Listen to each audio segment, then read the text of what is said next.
Hey guys, and how's it going? Just getting the thing ready to get into the paint shop. Got all the bumpers stripped off. Gotta finish up, paint these, and I'm gonna put bed liner on it. And I got the running boards off, ready to clean up. But the thing is looking really good. And I'm gonna get out the hose and do the final 320 and then probably go up to finish it off at 800 grit wet sanding and get all that done. But all the body work looking pretty good, but the thing always had some tack welds that were exposed under the paint the way it was made and so on. So we'll address some of that, but some of the original dimples, like right there, I want to leave those as far as being original. And got the handles off, the doors are ready to pull off and get painted. But let's get to wet sanding and get that done, and I'll bring you back.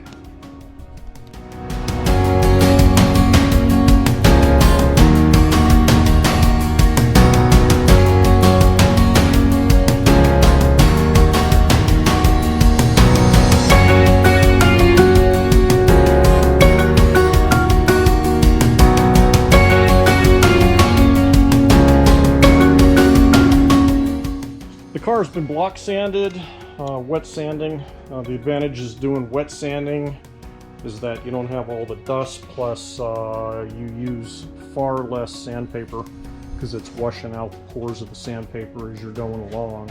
But produce some really good results. Everything's nice and smooth right now. The other day I fixed the dents that were here around the hinge. Typically on the things is that people overextend the trunk lid when they open it up, and it ends up bending the hinge in onto the bodywork there. So that's done. Everything is nice and smooth, and don't worry if you rub through. That's the whole idea, get everything smooth. Looking pretty good here all the way around. Worked, put some hours in on the nose, blocked the front of the nose nice and smooth. Getting really close to being done here. And then I need to decided to take the windshield frame off, which is easy to do. Just these two little stainless steel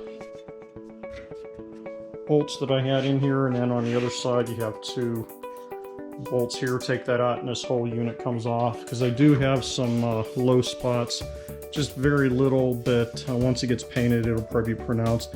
And then you see factory tack welds up across the top here that I need to smooth out so it's a little bit cleaner than what came from the factory.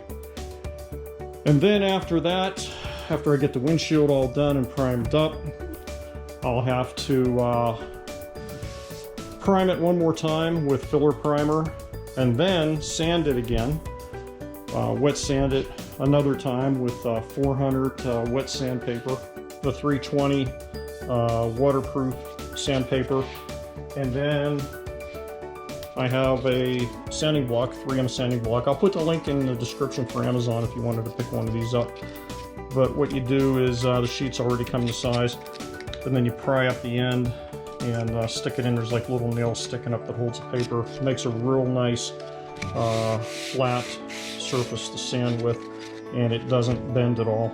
So, and then I need to block and sand it, prime it, fill it again, and then start over again, wash it down with soapy water. That's what you want to do. After you get done, just give it a good soapy water wash. Get any residual film that's left over from the sanding process. And then what you want to do is do it one more time. So it's very important that you take the time to do the prep work before you paint, because believe me, when you paint, especially the darker colors, everything is going to go and just show right through. And then I need to get it onto the flatbed and get it down to the paint shop and get it done.